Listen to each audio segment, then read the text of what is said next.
Are you muted? I don't know. Doesn't let me. Click that little three dots. No, that's not it.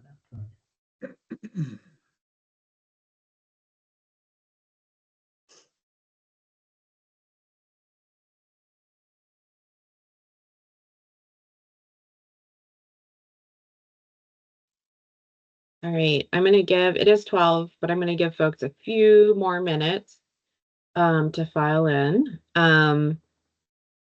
Again, if you want to put your name in the chat, that will be helpful for me for attendance. I can grab it another way too, and you're welcome to answer those fun questions.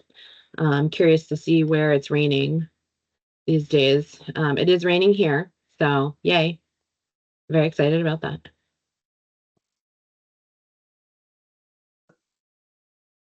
Welcome, welcome.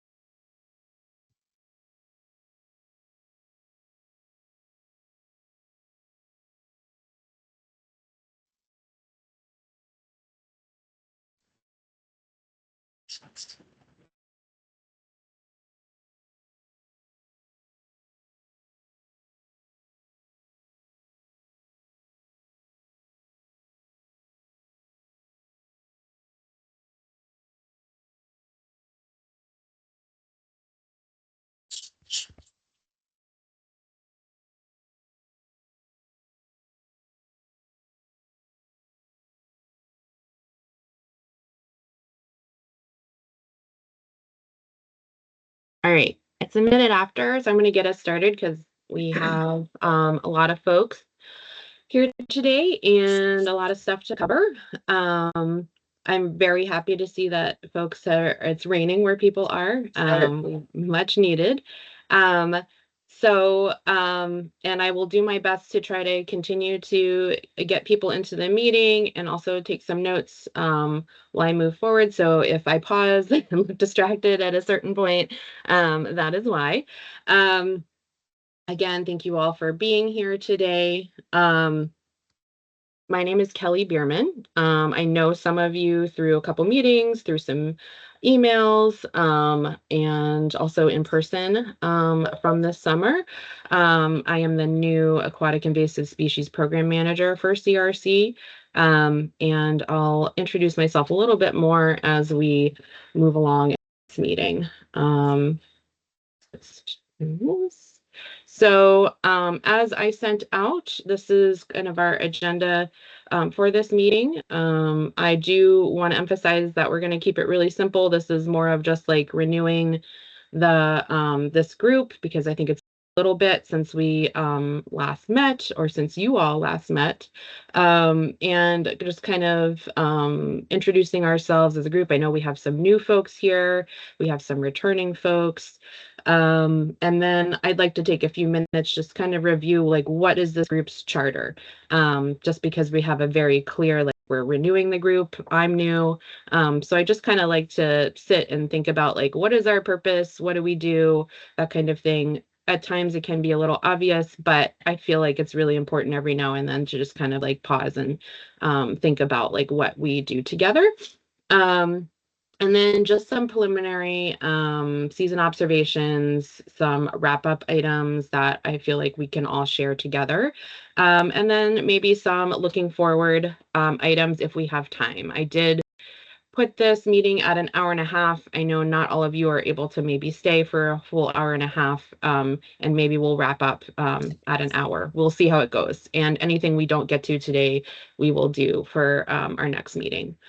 Anything else that is very glaringly we need to add to the agenda for today that folks are really anxious to take the time at this meeting to talk about? Okay. And I figure if there's anything, any questions, anything else, if you want to like mention them in your introduction or observations, you certainly can have the time to do that. So let's get started with a couple updates from the CRC end of things. just to kind of give you a sense of what we all have been up to. So again, mentioned it's been a while, I think, since this group met. Does anybody here remember the last time this group met? Was it last fall? Was it the spring? I feel like it was the spring, Yeah. from what I remember, pre-season meeting. Preseason. Okay. And was that, did Rhea run that? Do you remember? Yeah, I see Rhea there. Hey, Ria here. I did not run it. I believe the last time we ran it was when Aliki was here last spring. Okay. Because she left in July 2024. Okay. Cool. So it's been a little bit. But I have watched a couple recordings, and Ria's got me up to speed on what this group does, and I think it's a really wonderful resource for everybody. So I'm really glad to be able to renew it. So as I said, my name's Kelly. I'm the new program manager full-time. That's a new big update for CRC. I did start in May, so I'm really only have 5 months under my belt, but I am very excited to be part of the organization and to be doing this work with you all and supporting CRC and all the other programs that they do. And Ria's been really wonderful resource in helping me get up to speed with things. So I want to give a shout out to Ria for helping me with that. And then all of you, the people I've met, have been really helpful resources as well. And I am sure we will continue to chat in our emails and meetings together. Another just quick update, we had 9 field staff, CRC did, for this summer, and we extended our field staff to the New Hampshire, Vermont region as well. And then I do want to just quickly mention some hydrilla updates. I will be probably spending a little more time on hydrilla updates and cyanobacteria updates from the CRC end at our next meeting. But I do want to kind of just briefly talk about what the state of hydrilla in terms of like the Army Corps of Engineers project this summer. There was, some of you may know about this very well, some of you may not as much, but there was a little bit of public outcry this summer around the Army Corps of Engineers project. Usually it's sparked by a social media campaign, largely fueled by misinformation and fear mongering, and it went viral. And so the CRC, along with Rivers Alliance of Connecticut and other organizations, worked to really help the public access some of the facts and information around the project, made statements. Ria went to a press conference, and there was a lot of there's a lot of questions, again, a lot of misinformation floating around there. And one of the points of confusion is that Army Corps of Engineers did make a public notice that they were increasing their project by 12 sites, and people were very concerned about that. However, because of all the funding issues with the federal government, they did not have the permits to actually do any treatments, herbicide treatments this year. So there's a lot of misinformation about what was actually happening. And the Army Corps did actually do a really great job of public meeting on August 6th. And by that point, I think a lot of the public outcry had kind of died down a little bit. So I just wanted to kind of mention that, because I know that there was a lot of back and forth and people were getting a lot of different pieces of information around that. And CRC staff did work on a lot of communication and information around that. I do Kelly? have, yeah. Sorry, this is Cynthia Bettner. Sorry to interrupt, but Yeah. I'm kind of clueless as to what the Army Corps project was. Would you mind explaining that, please? Yeah, of course. Yeah, so the Army Corps of Engineers took on a project to address the issue of hydrilla in the Connecticut River. And let me actually grab a link for folks to the project. Sorry, If you want me to do that, I can pull that up while you're chatting. Yeah, that would be great, Gotcha. so that I don't like spam everybody with all my tabs. And essentially the project is working towards figuring out the best treatment for hydrilla and to address the issue. They started out with some dye studies They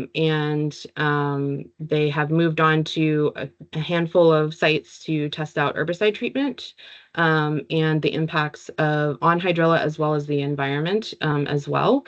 And I believe the first herbicide treatments were done last year in 5 different sites. And there was some positive feedback around the effectiveness of those herbicide treatments, which is why I think they were moving towards expanding the project a bit more.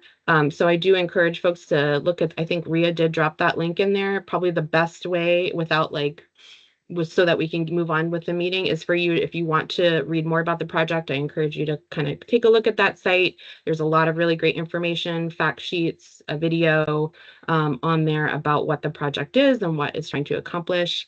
And I would also encourage folks to maybe take some time to listen to the August 6th update of the project because there is some information in there that specifically address the public's concern around herbicide use in that public meeting and also some very specific updates about where the Army Corps is in terms of the timeline of that project and the funding and going forward what that project is doing.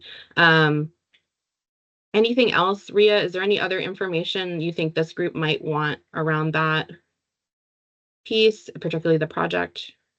No, that seemed to cover a lot. Thank you, Kelly. Thank you for putting the links in there. I also will, in the notes from this meeting, I'll also include some more information about that and some more links about the project and about the CRC's statement with the Rivers Alliance of Connecticut from this summer in there. And certainly if you have questions or need more information, please reach out.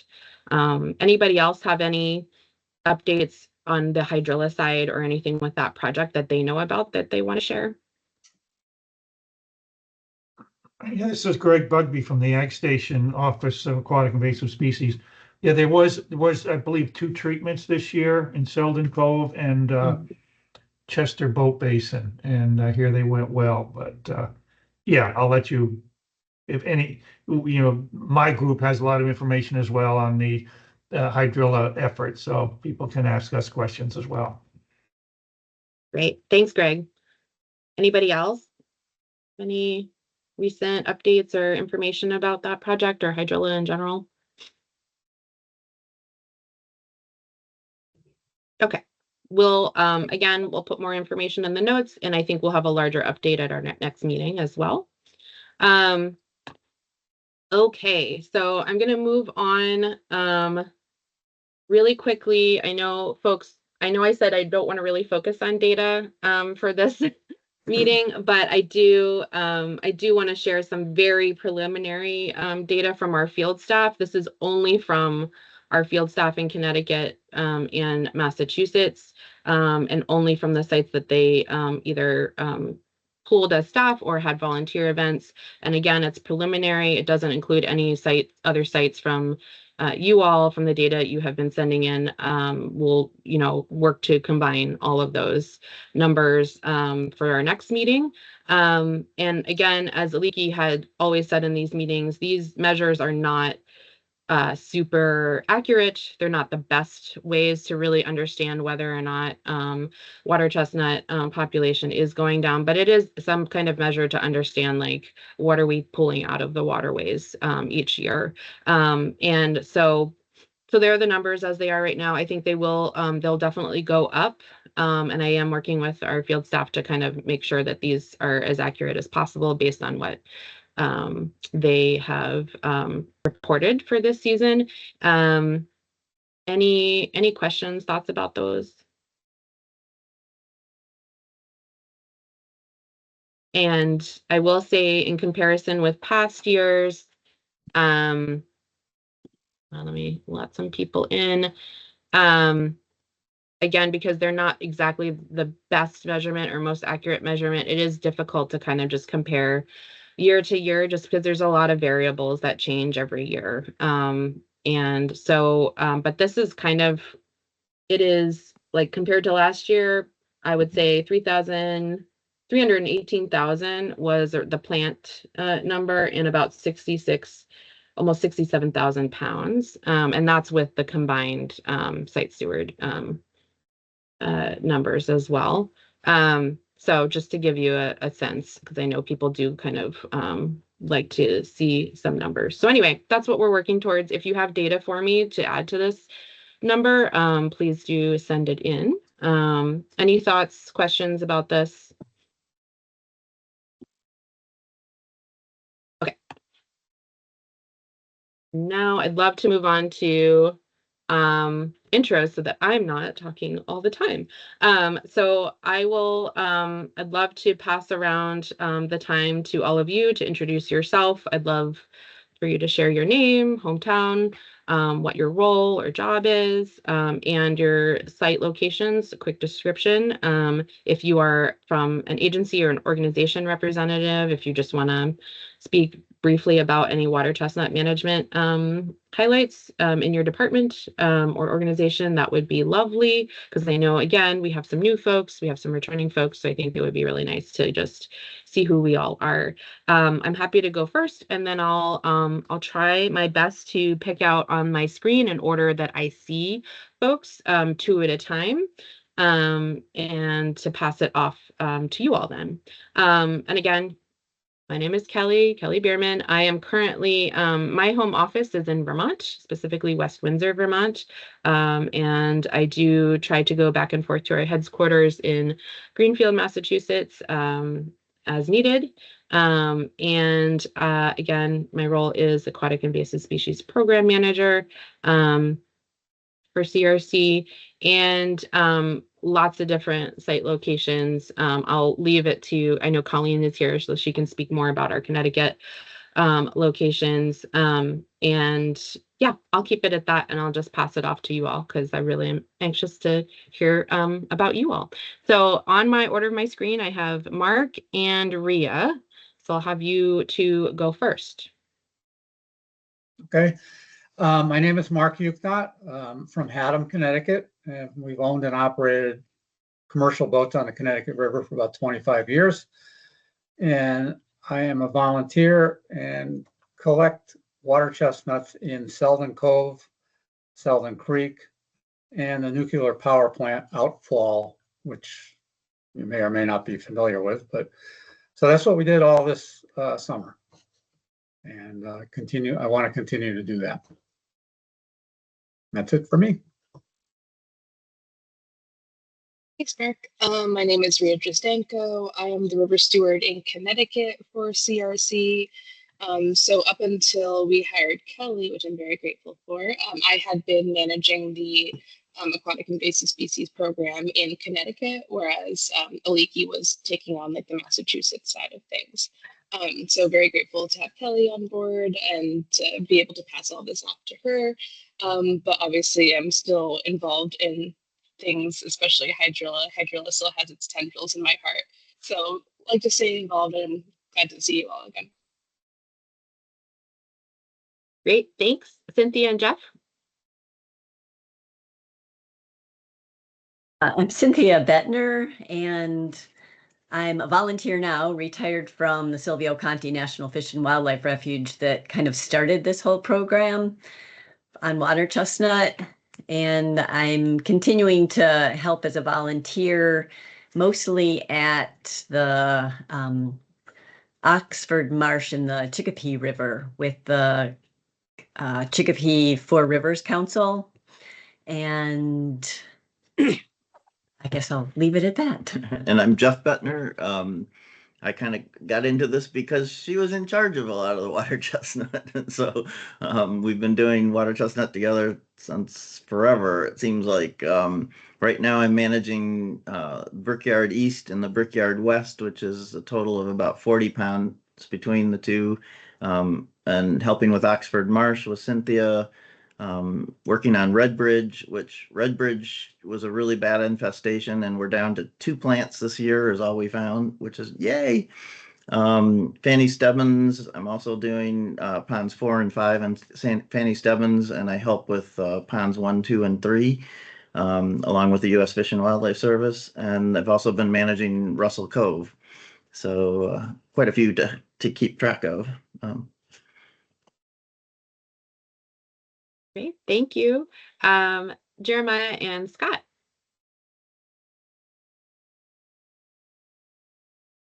Hello, I'm Jeremiah Foley. I work at the Ag Station as an assistant scientist.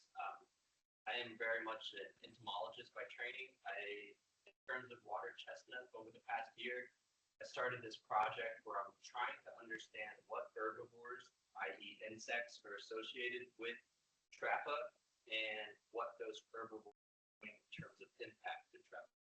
I have some observations that I get into maybe later, or people like now on sort of by its all this season. So I'll let everyone introduce themselves, and if we wrap back around to sort of some observations I had, I'd be interested to share those and to also get other people to get on their sites that had some weird things happen. So I'll leave it at that and pass the buck. Thank you, Jeremiah. Scott Gray here. I live in Wallingford, Connecticut, and been doing water chestnut polls for many years. Most recently employed with Margot Burns at the River Cog, and we're doing the lower Connecticut River. And I've also worked with Mark Yucknott as a volunteer for many years.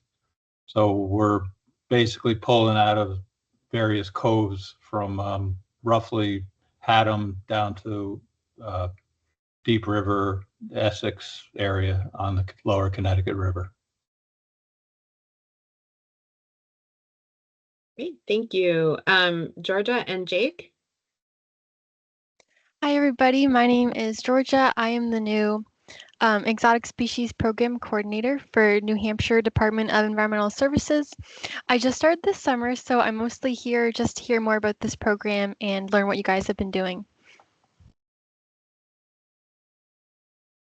Hi, I'm Jake Capobianco. I'm the new environmental planner at RiverCog. So I work very closely with Margot Burns, as well as I worked with Scott Gray this summer, just pulling water chestnut out of the various coves, like he was saying.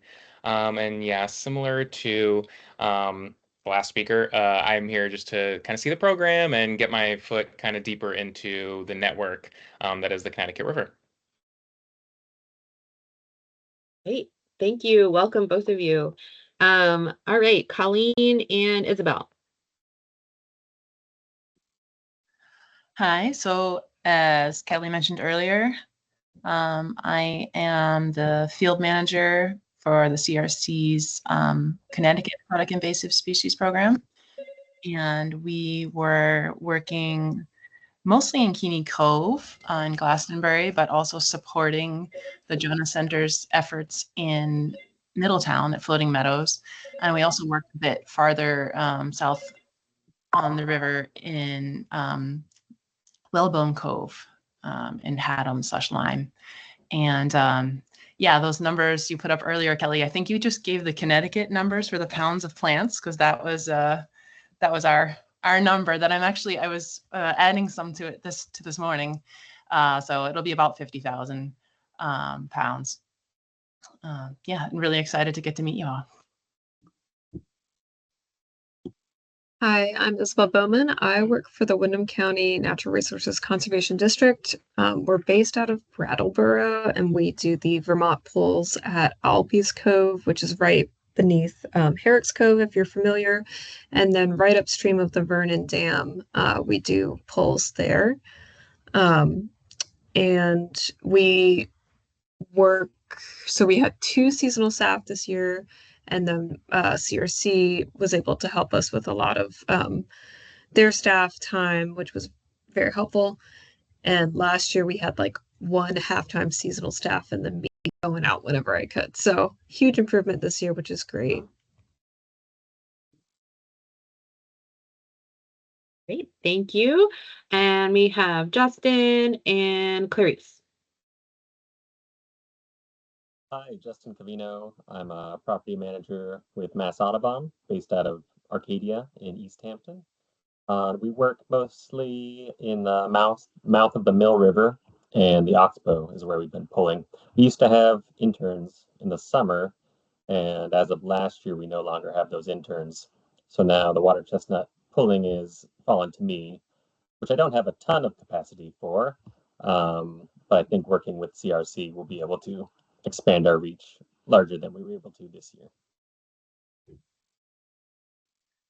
Clarice Begemon with Friends of the Farm River Estuary, which is a nonprofit, Southern Connecticut. The Farm River is 17 miles long.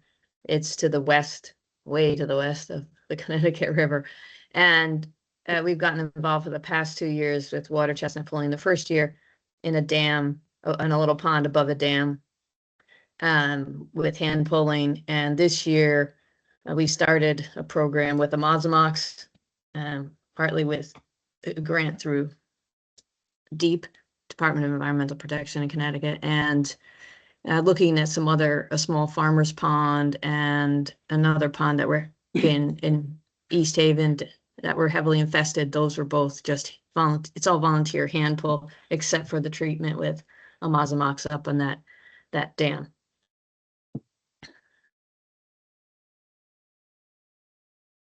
Great, thank you. Let's see, we have Dave and Margot.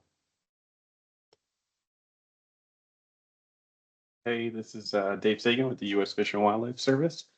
We cover the Silvio Conti National Wildlife, so we cover the entire Connecticut River watershed. Super excited to see this group still reinvigorating and going strong, because all the work that you all dedicated people do makes a big difference in the watershed.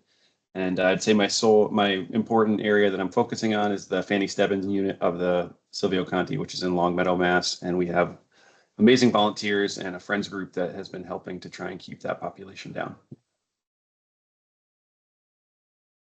And hi, I'm Margot Burns. I'm the Senior Environmental Planner at RiverCog. You heard from Scott and Jake about where we work. Mostly this year we work in Salmon Cove, Chester Creek, Pratt Cove, Post Cove, which is our heaviest site. And I try and keep track of what needs to be done and hopefully find people to help me if we can't do that, which we have a lot of great volunteers in the region. So thank you to everybody that's doing that.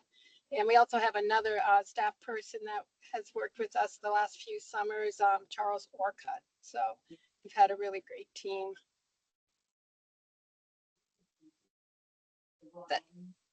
Great, thank you. Let's see, we have Greg and I think Harry. Yes. Yeah, hi, this is Greg Bugby. I lead the Office of Aquatic Invasive Species here at the Connecticut Agricultural Experiment Station.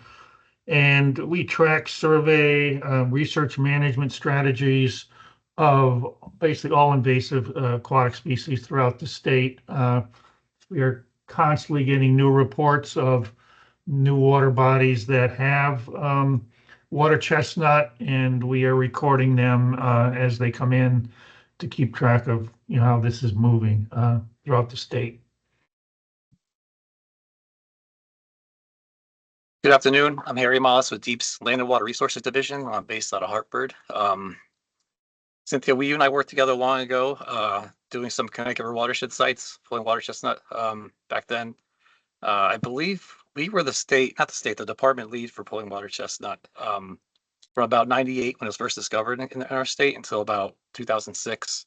Now it's moved over to the natural resource side of the department.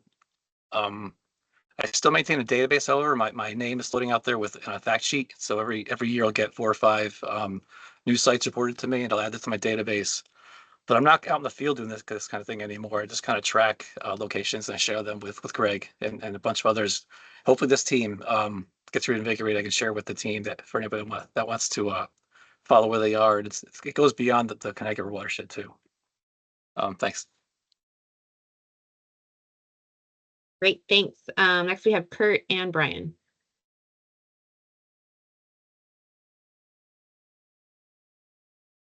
Kurt, you're still muted. Okay, I think that's better. So I work with Clarice, Friends of the Farm River, here in the East Haven, Branford, North Branford area. Just to amplify a little bit of what Clarice said, we surveyed the watershed. 18 out of 24 locations or something were free. We found 5 areas with infestation. We would love, we did, from the 5 areas that we worked on, we did remove 90% plus from all locations this year. We're particularly interested in hearing people's experience both with attracting volunteers. By the way, we did have 885 hours of volunteer effort this summer, but we'd love to improve on that. And we also would love to hear about experiences with length of time of infestation, because this is new to us. This is our 2nd year. And also about chemical application and experience. We have some interesting observations on the 1st year of Amazomox application at Pages Pond.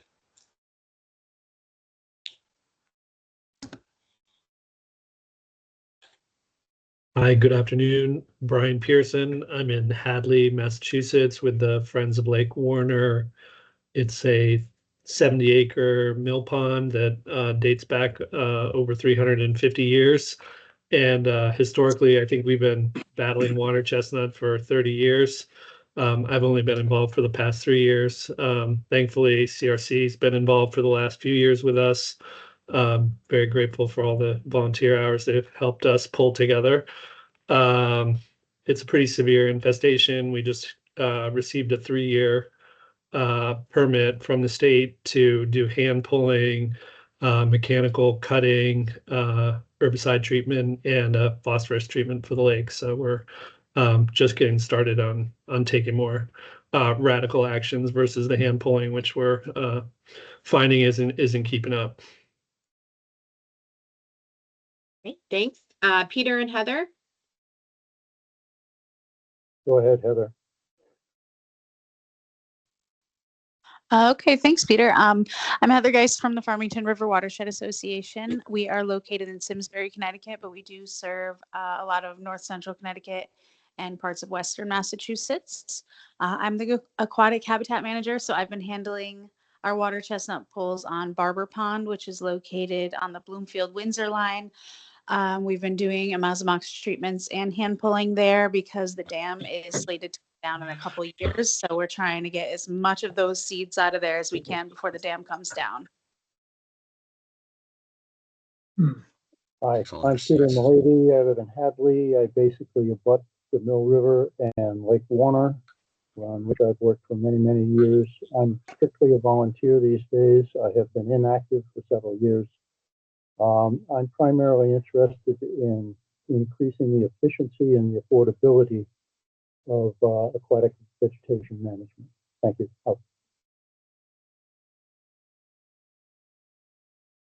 right, I think it's just the last 3 folks on my list here. I believe it's Malcolm and Yanni and Allison are the last folks. So go ahead.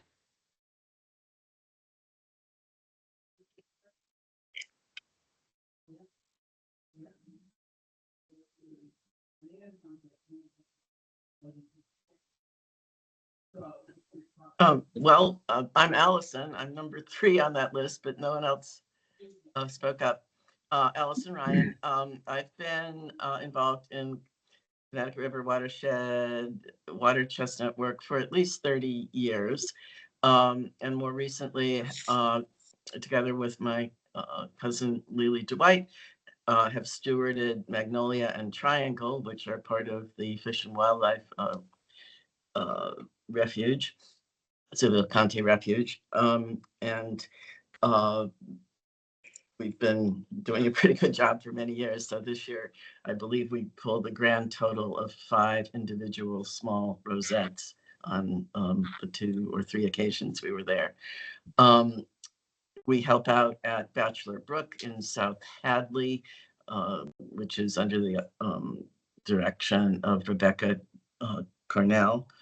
That is not under good control, but we do manage to keep, I believe, plants from actually getting into the Connecticut River at that mouth. Another place that we do, to the best of our ability, is the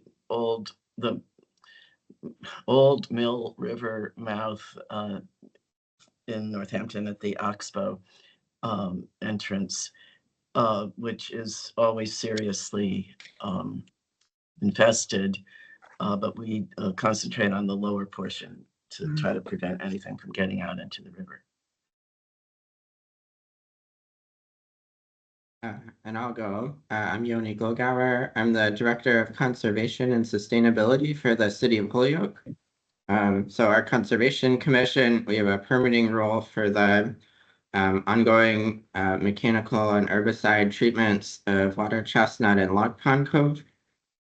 That's primarily carried out by Connecticut River Conservancy with funding and collaboration with Holyoke Gas and Electric. And I've definitely always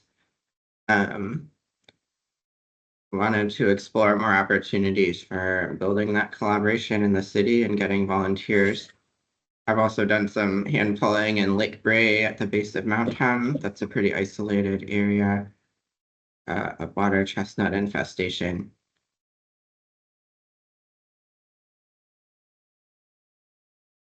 Great, thanks. And I think it's just, is it Malcolm? Yes. Yes, Malcolm. I'm a friend of Whalebone Cove and on the Deep River Land Trust. And where I've done most of my pulling is Whalebone Cove. Thank you, Colleen, for doing so much this year. Selden Cove and Pratt and Post Coves on the west side of the river.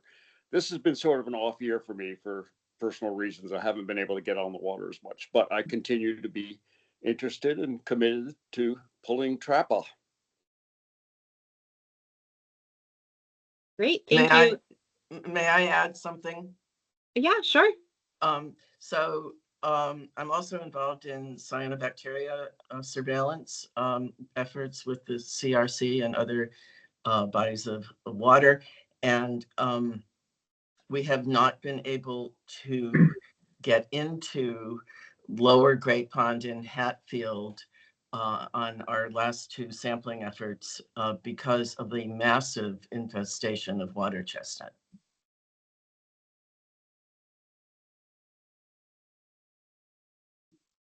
Thanks for that update. And I did just, Summer just came on, and we're just at the tail end of introductions. Would you just mind introducing yourself and your role?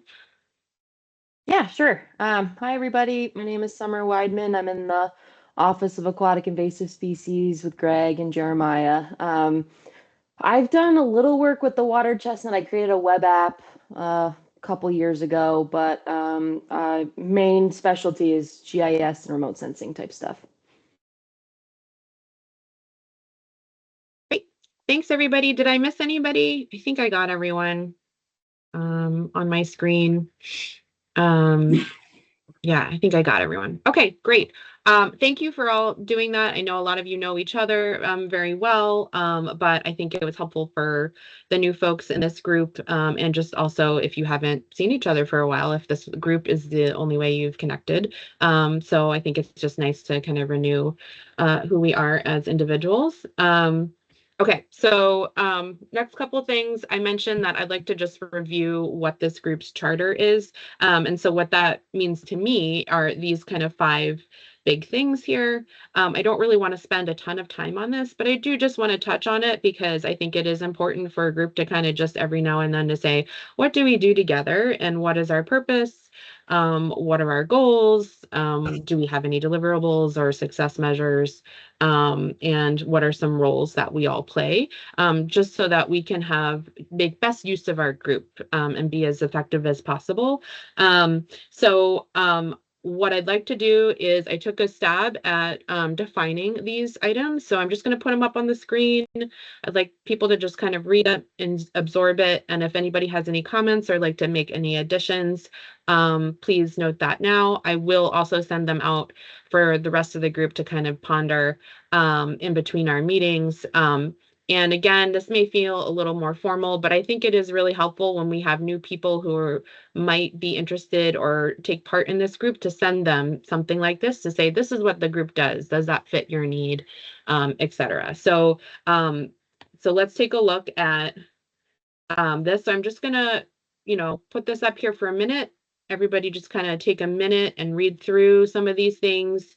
And then after people have kind of sat with it, read it, I'll take any initial comments for a few minutes. I don't want to spend a ton of time on this, but I do want your thoughts or the group's thoughts now, and we'll have more time later to contribute comments in the notes. So I will put a minute on the clock, go ahead and do some quiet reading, and then I'll open it up to any comments.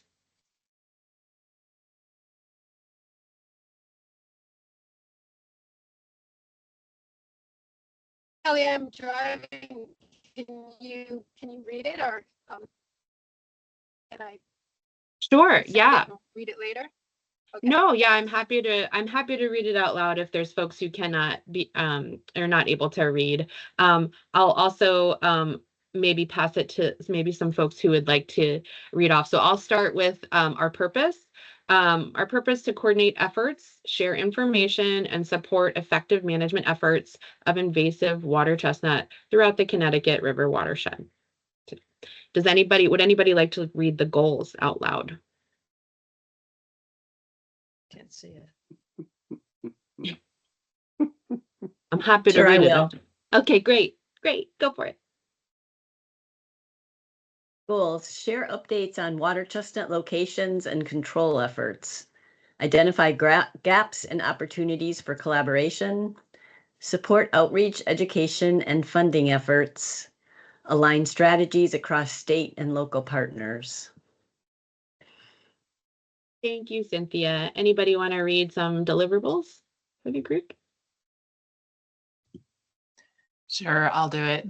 So deliverables, an annual summary of regional efforts, shared maps or database of known infestations, and recommendations for coordinated action. Thank you. And then the last thing I have up on the screen, anybody want to volunteer to read the success measures?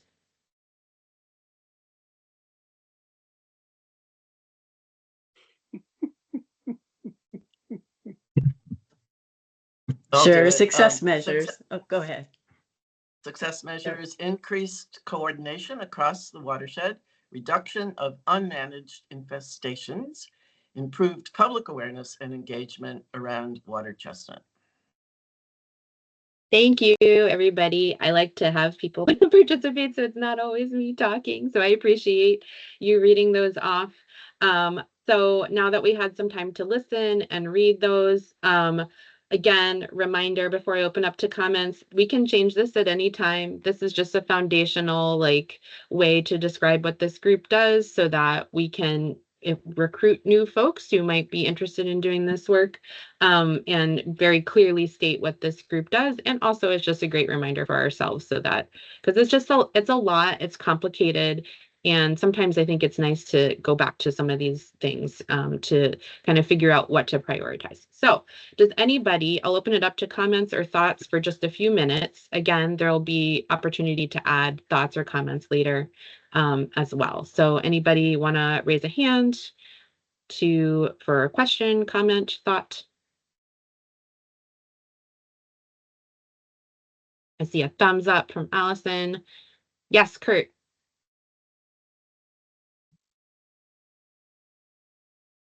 Oh, I think you're muted. Sorry. Whether the area could be expanded to the Long Island Sound watershed. There's many groups like ours that are well outside the Connecticut River watershed that are working on issues, and we've got folks from the state of Connecticut and the state of and Ag Station, et cetera, and Massachusetts, et cetera. So that's my question. Yeah, so limiting the scope to Connecticut. So Ria did comment, and I will second that, is that CRC is focused on the Connecticut River watershed. So that is kind of our scope. And at some point we do have to put a scope on the work that this group does. But I do feel like it is okay to like bring in information or send information to other folks outside of the watershed to, you know, just kind of learn and see how things are going outside the watershed, because we certainly can learn from that and also share information that's important to, valuable to others. But I think for purposes of this group, it is helpful to put kind of some boundaries around the scope, because it is such a large area as it is. But that is a great question, and I think we can share information in and out of the watershed as needed. Let's see who else has a hand up here. Scott? Oh, hi, thank you. I guess one of my concerns and wishes, if you would call it, or desires, is to, well, starting all over, I'm one of the people that work on the lower Connecticut River, and we basically do from Haddam down to Essex, and sometimes we've gone up into the Middletown, Mattabeesett watershed. But my Christmas wish list for all this is that all the various people and entities that that are pulling water chestnut, my wish is that we could collaborate to get a little more oomph behind us with what I feel is the biggest obstacle of this, and that is the removal of the debris that we collect. You know, we've seen some success in our region with utilizing dumpsters, and I think that can be greatly enhanced to allow us to be way more effective and to get more material out of the river. So for me, in our area, from say Middletown to the mouth of the river, if we could utilize the various groups that are working there with CRC's support to, let's get some maybe state supported drop sites where we could have dumpsters to help remove the material, or perhaps areas where we could drop on land where it's safe to deposit the material on land, whatever comes from that. But once again, the disposal of the material is the chore that really sets us back from accomplishing way more results. So I'll go back to mute. Thanks, Scott. Yeah, that's a really great point. Disposal is kind of it is like half the battle with this. So it might be important to put it in this charter at some point, because it is a lot of work. And it's still kind of we're still learning about all the different methods. So thank you for that. I'm writing these notes down to make sure that we can maybe capture them and incorporate them into these at a later point. So Allison, you have your hand up. Yes, I would like to see how many of the rest of you who also have many years of water chestnut mitigation work under your belt, whether you also have observed that on average, the time of appearance of significant blooms is moving up in the season. In my experience, I'm finding blooms in the middle, not blooms, but emerging water chestnut growth in May, and it used to be, mid-June, late June. So, I mean, if this is a true trend, and I suspect it is, climate change and all, I think a real focus needs to be getting out there early in the season to do the first pull. I think it would simplify things later in the season and presumably cut way down on this amount of biomass that needs to actually be disposed of if we get it in the first stage of growth.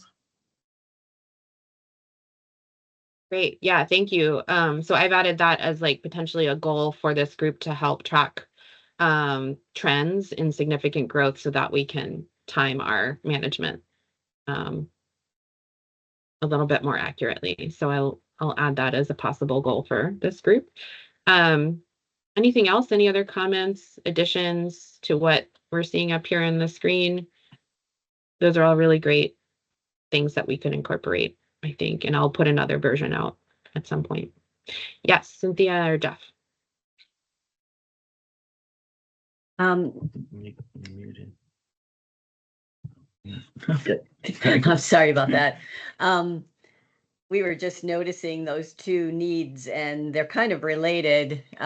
Scott needs help with disposal options, but as Allison said, if you get out there early and you're catching things when the plants are still small, we were finding that you can fit 200 plants in a 5-gallon bucket in the earliest, when you're first seeing them emerge. So that would help with the disposal efforts too. Yeah, that's a really great point. So maybe one goal too for this group to, when we're focusing on both of those, is to help each other find resources to really focus on those early times for pulling water chestnut and sharing information and support to, because that's a lot to kind of really push it into one small time frame. So thank you. Those are really great comments. Allison. Yeah, this is a relatively new concern that I have. As I mentioned, I'm involved in cyanobacteria monitoring, toxic, quote, algae blooms, except they're really cyanobacteria. And there's an abundance of literature showing that herbicide treatment for usually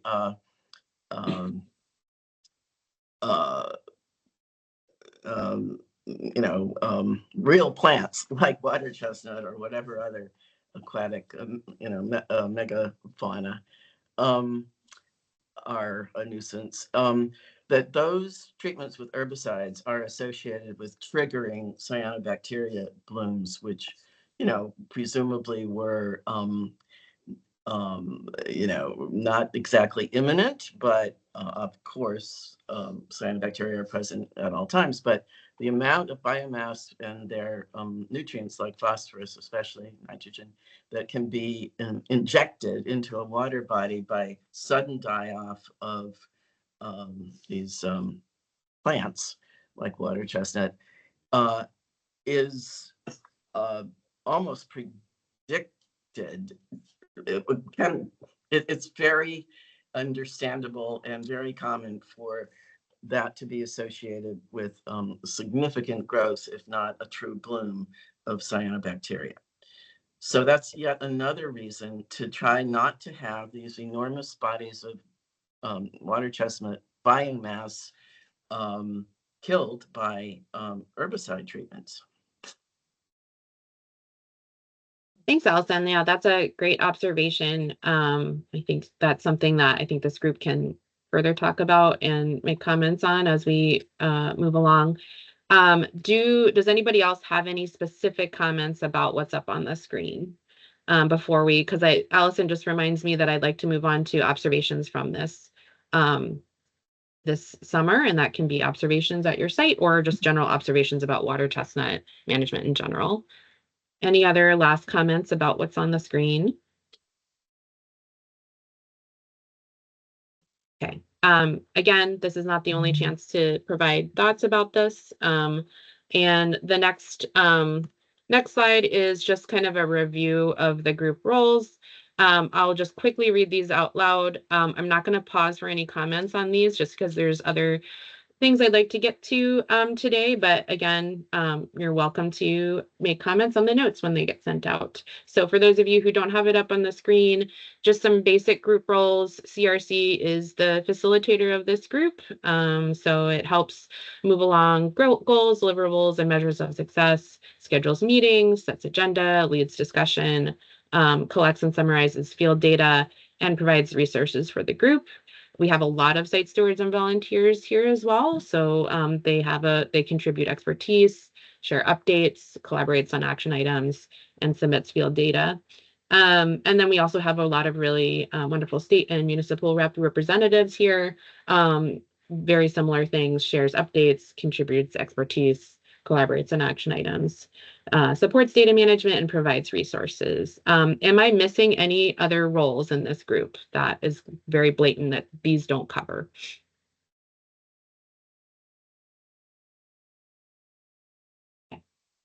Don't think I am, but this group is open to a lot of different people and their work. Cynthia, yes? Just one thing that seems missing that maybe we need to add somewhere, and I'm not quite sure where, is getting more volunteers and site stewards so that we can really do this more effectively. Yeah, I think that's something this group can kind of brainstorm and tackle. I know CRC is, our program will be working on volunteer recruitment. I think this group can combine efforts to kind of reach out and recognize where people are doing work already, but also invite volunteers to, maybe if they're really interested, to step up and be a site steward and take ownership over some of these sites that don't have as much attention or capacity around them. So we certainly should talk about that a little bit more. And I think this group will have a lot of really great ideas for that. So yeah, we should definitely chat more about that. Thank you. Okay. So I'm going to move on because I do want to move on to a couple different agenda items. And again, it's approaching 1. I know not all of you are able to stay for till 1:30. And I will be sending out the notes and the slides later, and also a way for you to make comments and thoughts for the group then as well. So if you have to miss the rest of the meeting, it's okay. And this is being recorded as well. So I'm not gonna, because we just don't have the time, I'm not gonna go through and have each one of you make comments or observations, but I do want to put this on the screen as a way to start the conversation around like what happened this year at your site. I put some suggested questions that you could speak to about your site, just to kind of see where everybody's at. Maybe mention some of those things or concerns through observations for the group. And if there's questions that you have for the group now, that would be great. If we don't have time to answer those questions, I will be writing those questions down, and maybe we can have a way for people to submit thoughts about your questions at a later time. So I'm just going to say that this is a popcorn observation share. So if you'd like to raise your hand and share observations about your site, the infestations you were working with, I'd love to hear more. Yeah, so Isabel, go ahead. Yeah, so while we had someone mention their interest in the entomology side, I thought I'd mention in the sites that we've had have historically had small amounts of predation. Most of the predation is by a muskrat, we're assuming. This year we seem to have quite a bit at one of our sites, which was interesting. Probably we're thinking not enough to really have us stop working altogether, but we found more insect predation this year on the leaves, just lots of little bites.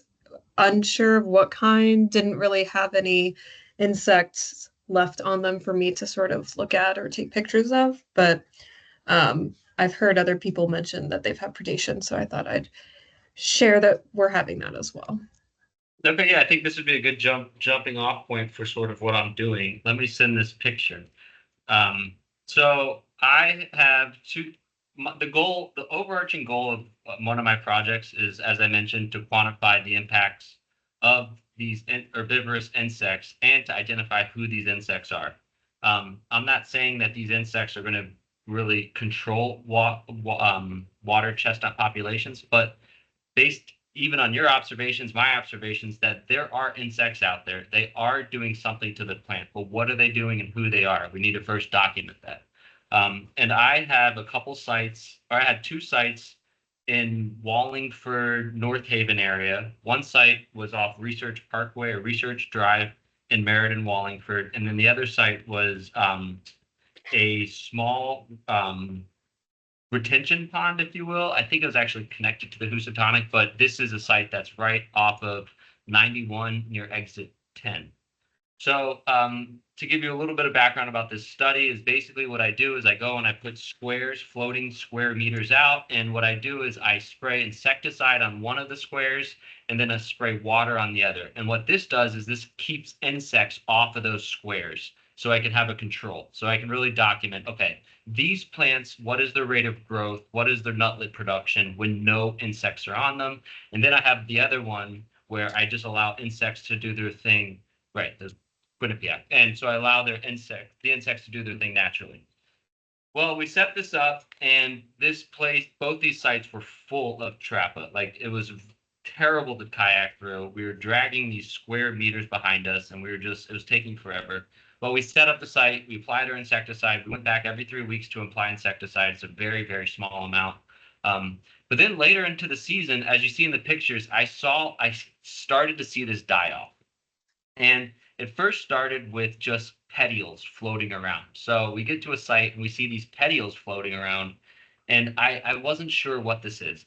Typically, insects can cause enough damage to have petioles fall off, but I wasn't seeing the insects per se. It's the immature stage that's doing the damage, not the adults. And the immature stages are burrowing through the plant, so you can't typically see them.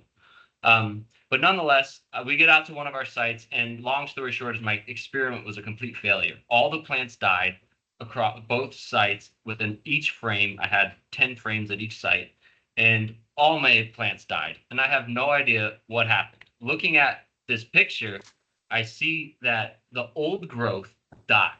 The old growth that was sort of there since the beginning of the season died off. And then it seems like the plants are trying to re-sprout new growth. And that's what you can see in this mosaic pattern here. This wasn't unique to one site, it was in both sites. So this is where I sort of want to get other people's observations. If they've seen this mosaic patterning where the old growth is dying off and the new growth is surviving. I'll even attach another few more pictures on what I'm seeing, but this was a sort of ruined my experiment, but this is very interesting, and this is sort of how science gets pushed forward. It's possible I talked to Dr. Ben Sperry, University of Florida, and some others, and it might be a pathogen that's wiping through here. That in conjunction with competitiveness for other invasive species and natives in this environment. So I don't really have an answer or anything, but I just sort of wanted to just sort of let everyone know those were my observations this field season, and I hope to rinse and repeat this and not have it fail next year. So I'm always looking for more trappa sites.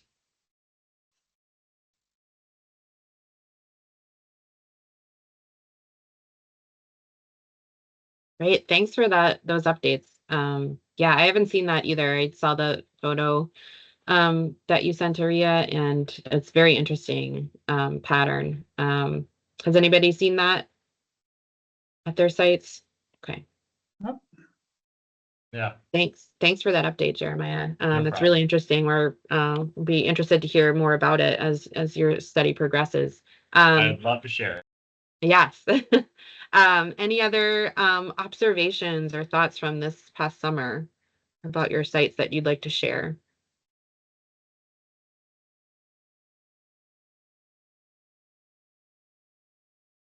Oh, yes, Colleen, sorry, I looked away from my screen for just a second. Go ahead. I'm just curious. We have squirrels foraging the nutlets where we've piled them up sometimes, and I heard that was also happening by Lake Warner. Just curious if that's a widespread thing, or we have more clever squirrels around. So.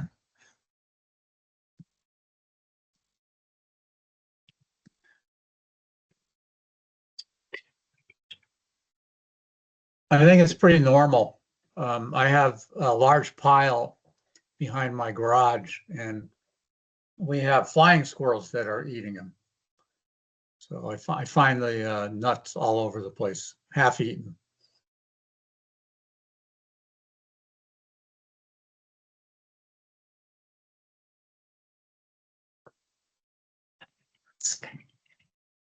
Any other squirrel observations or predation observations? This is Peter.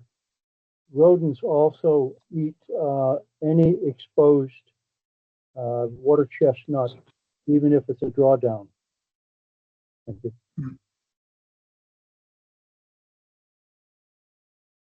Okay, see Peter or Cynthia have your hand up.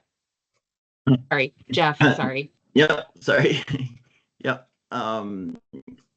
Yeah, I've also seen a lot of predation on piles where we've tried to do piles of things from rodents, mostly from small mammals and things that attack it. But I was wondering if I could share one graphic.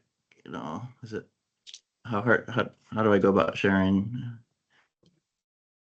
Do you have the option to share? Does it show you the option to share? Yeah, it says share. Okay. Okay, Oh, and then you let me just see. drag. I can stop sharing and then maybe you are able to do that. Go ahead. I just drag and drop to it, Or you can click on, yeah, you can click on the share button and then it might ask you, should show like which screen you want to share. And if it doesn't work, if it's an image, you could put it in the chat and I could put it on the screen. You have to open this first. Oh, all right. Let's see if we can. Put it aside. Hang on. Sorry. Let's say share. Now say share. All right, let me try that. Do you see anything? No, probably not. I might not. This might not work. You can If you also, zoom- you can also put it in the chat and I'm happy to put it up on the screen too. And No, while you're that's fine. doing that, if folks want to continue on sharing observations, we could do that. Good. Anybody else? Scott? The only thing that comes to mind is we didn't have any extreme flood events on the lower Connecticut River, so that made it easier to consistently get out there and pull. And I would say that based on the years that I've been going out there visiting the same sites, we've seen very little reduction in the overall growth in the areas that we pull at. And this year it was very, very vigorous growth. So to the point earlier about trying to get out early and pull those budding plants, we don't really like to do that because we find that it takes time to do that and we have to go back and pull those areas anyway later. So we try to focus on the more mature areas, and that seems to be a better time management regarding the amount of material we can pull. Thank you.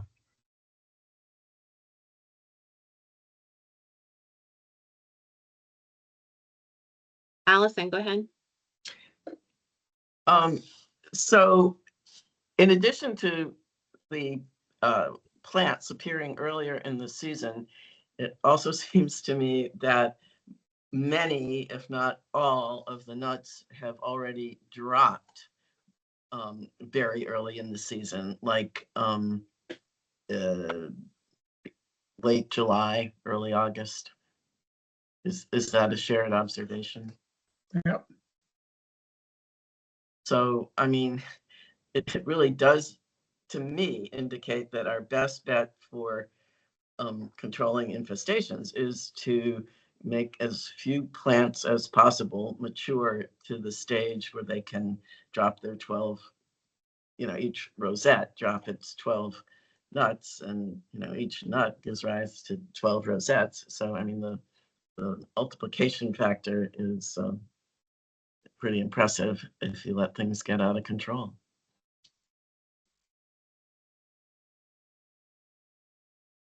Thanks. Yeah. Yeah, if anybody has seen that, you can just agree in the chat too, because I think Jeff has you had it up there, Jeff. If you I wanna... did. Shoot. Yeah, you did. I have no idea how I did it. Poop. Try one That's more okay. time. Yeah, try one more time. And if people want to continue on with once it pops up, I'll let you know. But do people have other observations they'd like to share?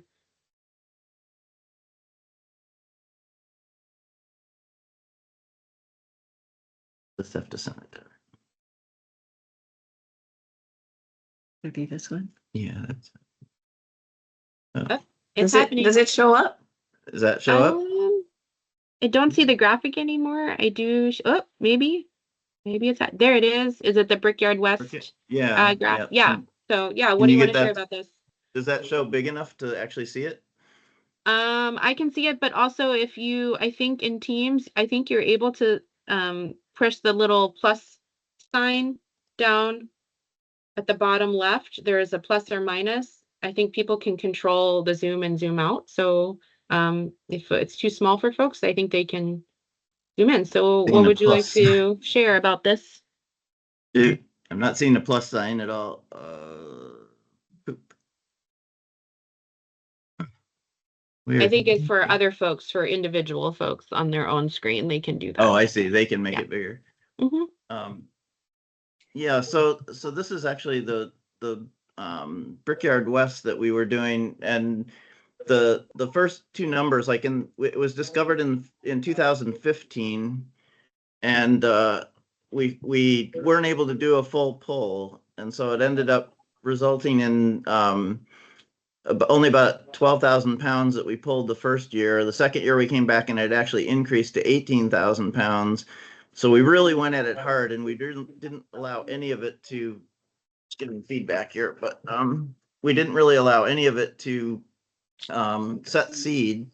And you can see that it's a funny one because it just dropped dramatically. By 2017, we pulled 454 pounds.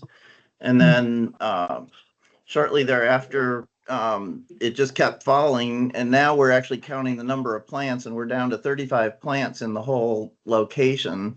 So I throw this up mainly just to show you that it can fall fairly quickly, and I don't really have a good reason why. Like you would have thought the seed bank was still pretty strong for the next few years, and it really isn't. So anyway, it's a very positive one, and we're down to where we just had 6 pounds this year from that site and 35 plants. So it's looking really promising. And the Brickyard East is exactly the same. It fell a year later, but it still fell dramatically. So just to give. How many times a year? Go. Oh, and what it points out is actually in 2017, that's when we actually started doing the early and often system that we've been kind of talking about. And so we would go out in early June and then hit again in late June, another time in July, and another time in August. And I really think by just preventing any seed from coming, that's a big part of why these numbers keep falling. And now we're just dealing with a little bit of residual seed bank. And so that getting on it in early June is just critical. It also keeps the weight way down. So that could have still been a lot of plants at 454 pounds, but we took them all very little, so it's never gotten big. So it's been manageable, and now I manage all 40 ponds on both sides by myself pretty much. And so anyway, that's all I have. Another thing to keep in mind, Jeff mentions early June, but as Allison pointed out, things might be coming up a little earlier with the warming climate. So that would vary from southern Connecticut up to Vermont as to when that early pull would take place. Yeah. The idea is to get it when you just first see the rosette, and it might be only 2 inches in diameter, but you're often able to pull the whole seed up with the plant, and then that's a goner. Yeah, that's a really interesting. Thanks for sharing. Scott, I think had a question. Is it an isolated water body, or is it connected to the Connecticut River?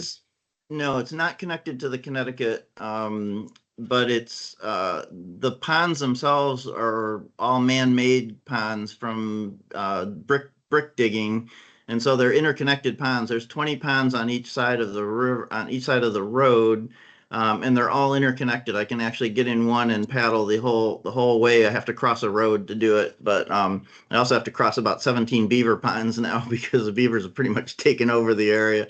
So it's varying things, but it is pretty isolated pond, so we can, so it doesn't get a new infestation much, although birds could still bring stuff in. We have a lot of wood ducks there. We have a lot of Canadian geese there. And so, yeah, so it's can still get re-infected, but hasn't so far. I'm really surprised.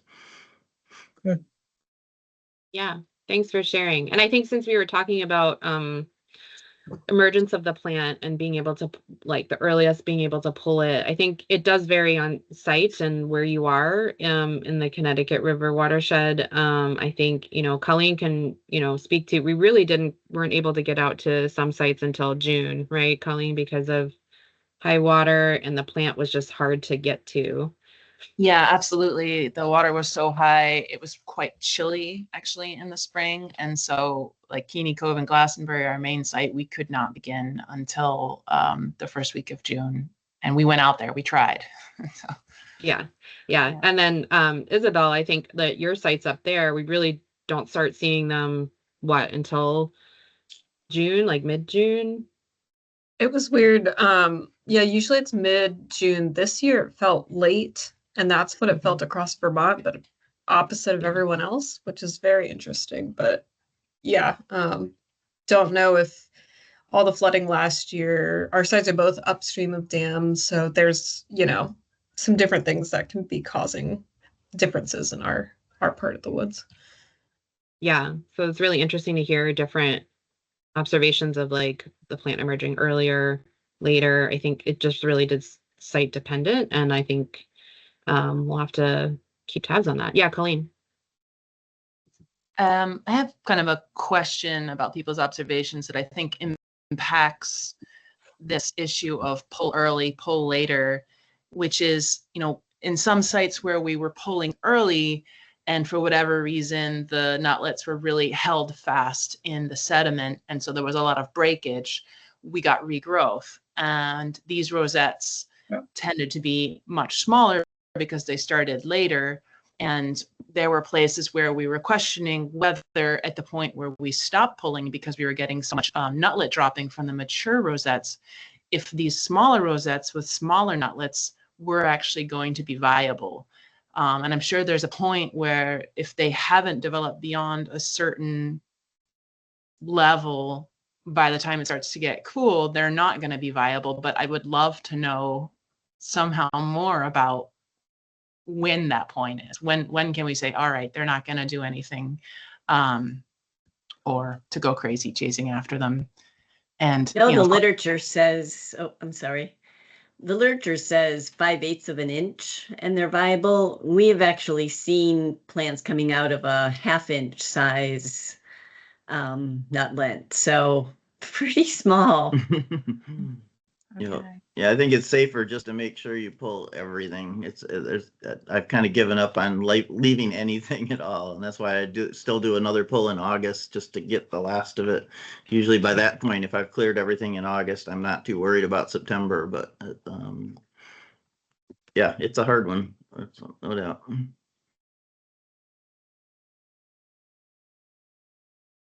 Okay. We do only have about 15 minutes left, and I do want to touch on a couple more things for this group, a couple more questions, and then we can wrap up. But again, I'm going to work on some things to keep this conversation going and for people to be able to ask questions and for this group to submit thoughts and questions. So I'll work on a tool for us to be able to do that in between meetings. So I think I'd like to move on to a second question, popcorn, for people who want to offer it. So for 2025 wrap up, we're pretty much, at the very end of the season. Is anybody still working on any active management activities? Does anybody need any help or resources with anything? Does anybody need any support with data or submitting data in? So I just offer that up to the group, see if anybody has any thoughts or questions about that.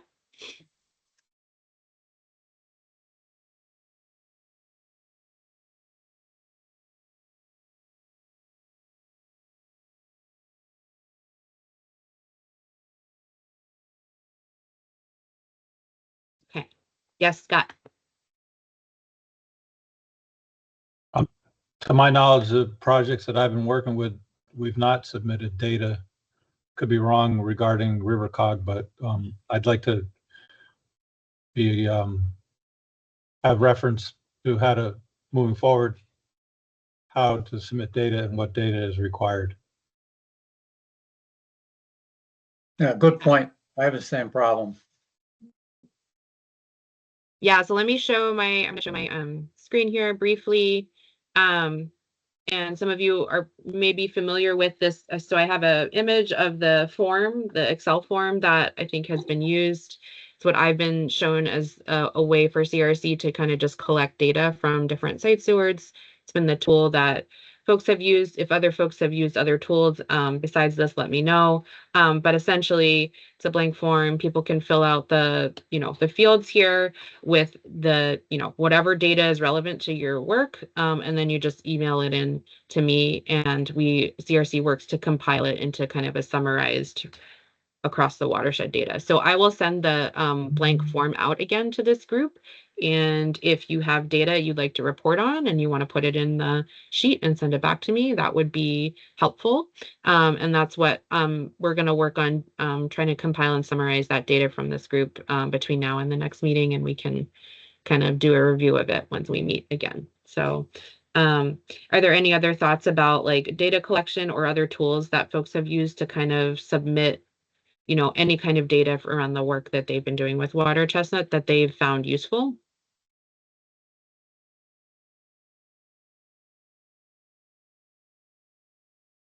Or really has it just been this sheet that people have been using? Yeah, this is Margot Burns from RiverCog, and the last few years we have been submitting our data to DEEP because we're working on we have a grant that we are running the program with right now from DEEP. So we have to submit a report every 6 months. So if I have to do that, I imagine everybody else that's working on a DEEP grant probably has to do that too. So I'll send you those past reports. Mm-hmm. And yeah, that's what we've been doing as far as data submitting goes.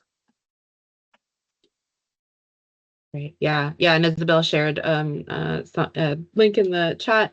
Yeah, I think a lot of us have different funding and data reporting deliverables that we need to do. I'm happy to take, if you already have the data summarized in some fashion that's not this sheet, I'm happy to just take that and put it into our summarized information for this group, or if you want to drop whatever seems relevant into the blank sheet and send it back, that's also fine. Again, this is more of just like what is the combined efforts of this group together look like. And again, it's not the best measure of data, but it kind of gives us some sense and some good foundation to move forward with our observations and what the work we're doing. Okay. More information about that. I will send the form out again. If you have questions about submitting the data to CRC for this group's purpose and summarization, just let me know. I'm happy to help. Last thing in the last few minutes, I do just want to start looking forward to some planning and maybe some resources for this group. So I'm curious to know what are some things that we can work on in the next few months before our next meeting. What are some topics that folks would like to focus on at our next meeting? So I'll just put those questions out there if folks have thoughts about that.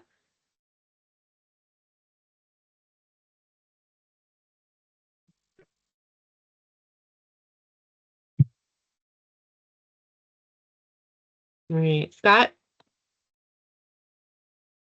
Once again, the biggest hurdle that I encounter is the disposal.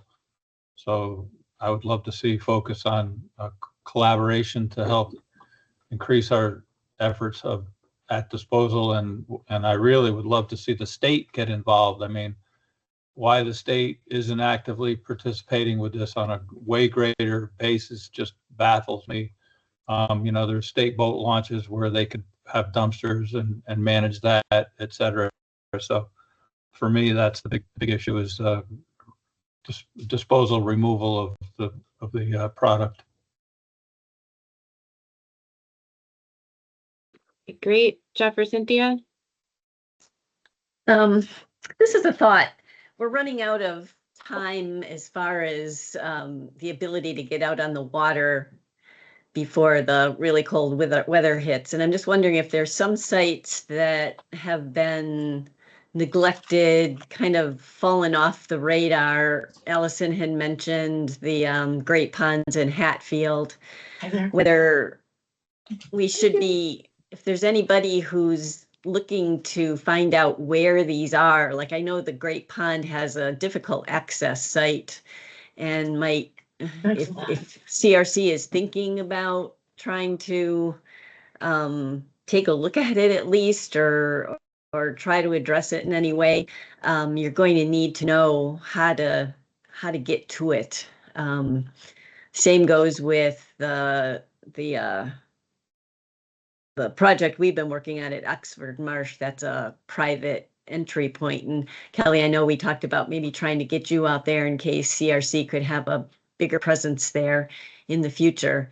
So just thinking that we should get some dates on the calendar if that's of interest, just so anybody who has the capacity to maybe spread out further might be able to find out where these places are and how to get into them. Yeah, I don't know if that's really anybody has responsibility for the Great Ponds anymore. Yeah.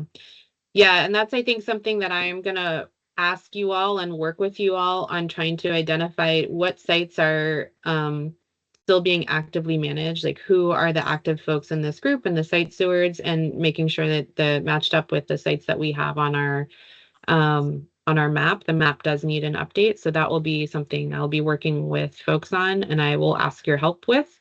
And then we can better identify the sites that maybe need someone or people that to go out during the season. So I will help coordinate that effort. But in the meantime, if you do know of a site that is feeling neglected, you can send those to me, and then I can make notes about that in our list. That would be really helpful.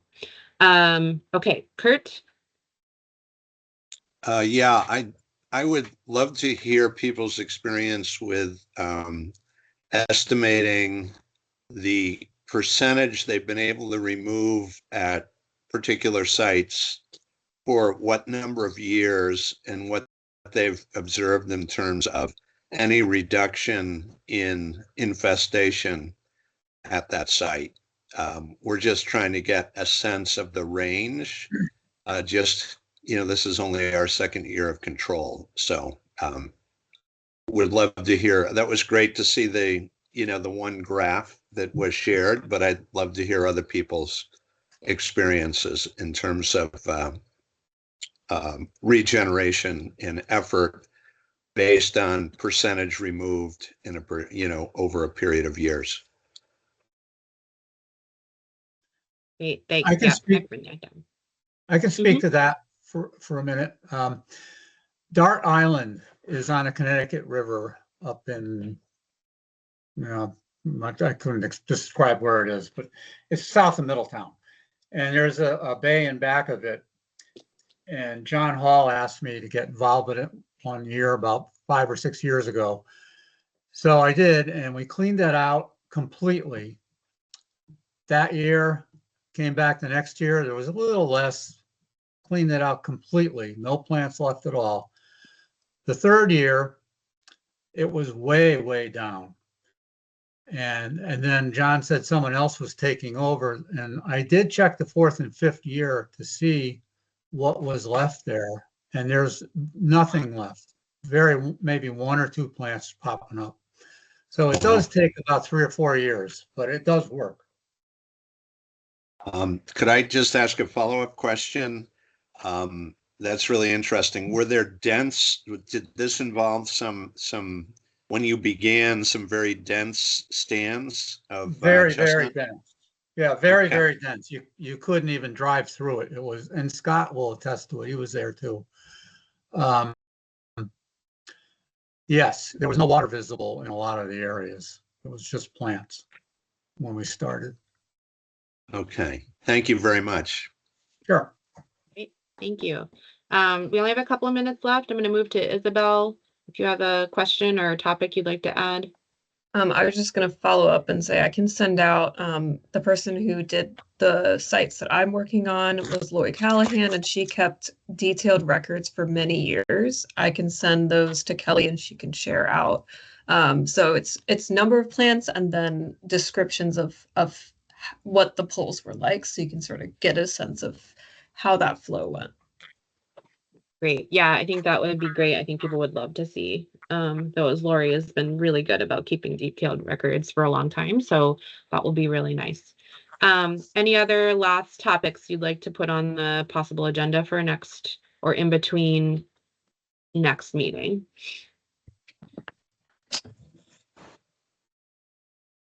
And if you think of any, you absolutely can just email them to me, and I'll put them on for us to think about.